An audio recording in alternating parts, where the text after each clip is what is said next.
demokrasi parlementer 1950 sampai 1955. A. Perkembangan politik pada masa demokrasi liberal. Yang pertama, sistem pemerintahan. Indonesia tahun 1950-an menjalankan dua sistem pemerintahan yang berbeda. Kabinet parlementer pada November 1950-an dengan Syahrir sebagai Perdana Menteri.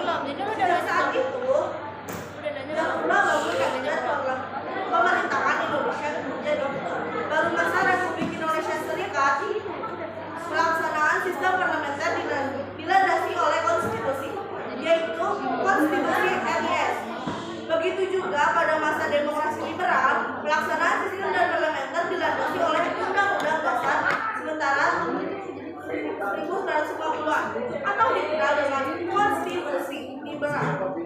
Indonesia bukan kembali Undang-Undang Dasar 1945 sebagaimana yang ditetapkan oleh PPKI pada awal kemerdekaan, namun menggunakan Undang-Undang Dasar sementara 1950.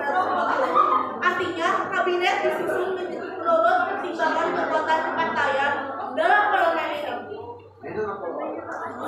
Dan sewaktu-waktu dapat ditentukan oleh wakil-wakil partai dalam parlementer kabinet. Salah satu ciri yang nampak dalam masa ini adalah sering terjadi pergantian kabinet. Hal ini terutama disebabkan adanya perbedaan kepentingan di antara partai-partai yang ada. Partai-partai pendukung kabinet seniman melalui menteri-menterinya yang duduk dalam pemerintahan berusaha merealisasikan program politik masing-masing. Meskipun kabinet telah memiliki program kerja tersendiri, hal ini merupakan benih-benih keretakan yang melemahkan kabinet. Kebijakan lain yang menimbulkan masalah dalam hubungan antara pemerintahan dan parlemen adalah ketika Menteri Kehakiman Muhammad Yamin membebaskan 950 orang tahanan dengan persetujuan Perdana Menteri dan anggota kabinet lainnya. Kondisi kabinet Hakiman semakin terguncang ketika munculnya mosi tidak percaya dari Sunarjo. Pada saat ini ada desakan dari pihak tertentu agar Presiden Soekarno segera membubarkan parlemen yang tidak lagi mencerminkan keinginan rakyat. Peristiwa ini dimanfaatkan oleh golongan tertentu dalam tubuh TNI Angkatan Darat untuk kepentingan tersendiri. TNI sebagai campur tangan sipil dalam urusan militer. Keberlangsungan kabinet Wiloto semakin terancam ketika terjadi peristiwa Tarunorawa, Sumatera Utara. Tanah air garapan tersebut kemudian ditraktor oleh polisi yang kemudian mendapatkan perlawanan dari petani yang mengakibatkan insiden yang menelan korban meninggalnya 5 orang petani. Peristiwa ini munculnya mosi parlemen yang menuntut kepada pemerintah agar menghentikan sama sekali usaha pengosongan tanah yang diberikan kepada sesuai dengan keputusan pemerintah Hakiman dan semua tahanan yang terkait dengan peristiwa Tanjung Morawang segera dibebaskan. Desakan-desakan ini akhirnya membuat kabinet monopol yang Presiden menetapkan Wonosobo dari Partai Indonesia Raya dan kabinet terbentuk pada 30 Juli 1953 dengan Ali Pramidjojo sebagai Perdana Menteri. Setelah menyelesaikan tugasnya, kabinet Burhanuddin diletakkan jabatannya, kemudian dibentuk suatu kabinet baru berdasarkan kekuatan partai politik yang ada dalam parlemen baru hasil pemilihan umum. Program lainnya yang berusaha dilaksanakan pada masa kabinet ini adalah masalah politik luar negeri dan perundingan masalah Irian Barat. Pengunduran diri Hatta ini merupakan reaksi politis atas ketidakcocokan Hatta terhadap pernyataan yang dikeluarkan Presiden Soekarno. Hatta sebagai seorang demokrat masih percaya pada sistem demokrasi yang diberikan banyak partai masa perjuangan untuk mencapai kemerdekaan dan perjuangan revolusi membawa kedua tokoh ini merupakan perbedaan yang sehingga disebut. Yang kedua, sistem kepartaian. Partai politik merupakan suatu kelompok terorganisir yang anggotanya mempunyai orientasi, nilai-nilai dan cita-cita yang sama. Berkaitan dengan hal tersebut, pada tanggal 23 Agustus 1945, Presiden Soekarno mengumumkan pembentukan Partai Nasional Indonesia sebagai partai tunggal. Namun keinginan Presiden Soekarno tidak dapat diwujudkan. Gagasan pembentukan partai baru muncul lagi ketika pemerintahan mengeluarkan maklumat pemerintah pada tanggal 3 November 1945. Hatta menyebutkan bahwa pembentukan partai politik ini bertujuan untuk dapat mengukur kekuatan perjuangan kita dan meminta tanggung jawab kepada pemimpin barisan berjuang. Yang ketiga, pemilihan umum 1945. Pemilihan umum 1945 merupakan tonggak demokrasi Indonesia. Banyak kalangan yang menilai bahwa pemilihan umum 1945 merupakan pemilu yang paling demokratis yang dilaksanakan di Indonesia. Pancasila tentang kemungkinan dimasukkannya nilai-nilai Islam ke dalam Pancasila yang dimasukkannya Piagam Jakarta 22 Juni 1945 sebagai pembukaan Undang-Undang Dasar yang baru. Kondisi ini membuat konstitusi tidak berhasil menyelesaikan ujian hingga pertengahan 1958. Presiden Soekarno dalam amanat di depan sidang Dewan Konstitusi mengusulkan untuk kembali ke Undang-Undang Dasar 1945. Konstitusi harus menerima Undang-Undang Dasar 1945 apa adanya, baik pembukaan maupun batang tubuhnya tanpa perubahan.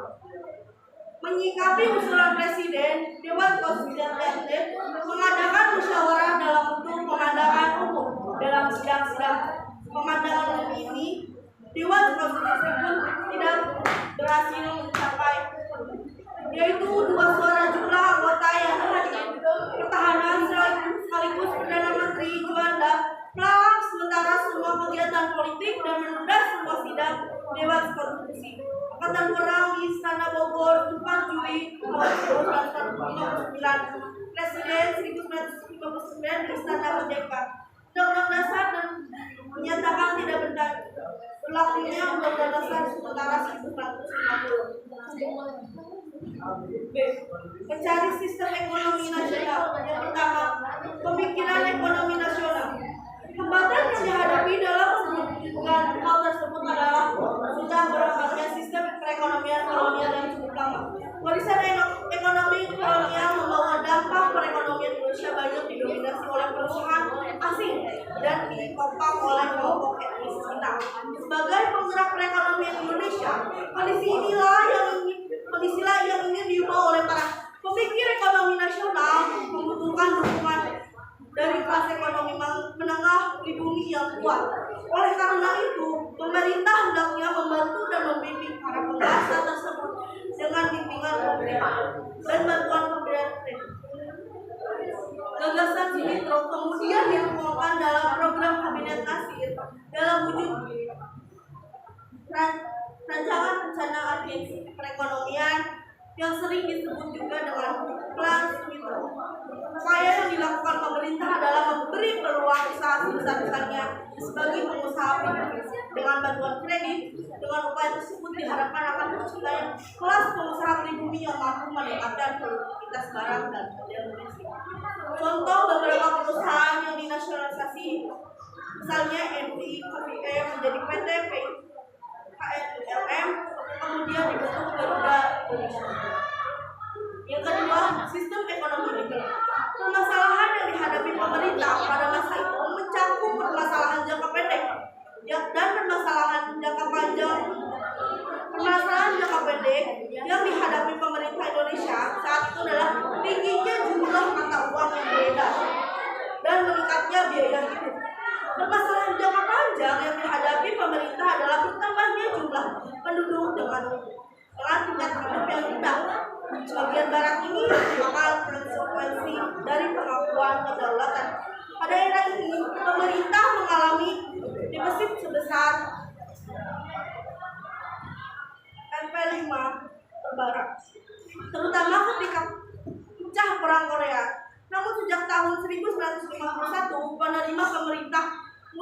berkurang disebabkan menurunnya volume perdagangan internasional. Sekian presentasi dari saya. Apakah ada yang mau bertanya? Aku. Ya, Eka.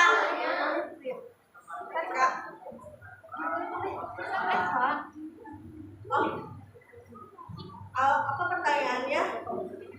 Bentar ya. Pada tanggal berapa Presiden Soekarno mengumumkan pembentukan Partai Nasional? Pada tanggal 23 Agustus 1945. Ya. Baik. Terima kasih. Aku Sania. Pada tahun berapa Indonesia menjalankan dua sistem yang berbeda dan apa saja sistemnya?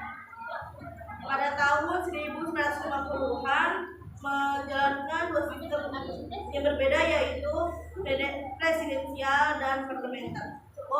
Baik, terima kasih. Sekian presentasi dari saya. Mohon maaf bila ada salah kata dan kekurangannya. Wabillahi taufiq wal hidayah. Wassalamualaikum warahmatullahi wabarakatuh. Waalaikumsalam.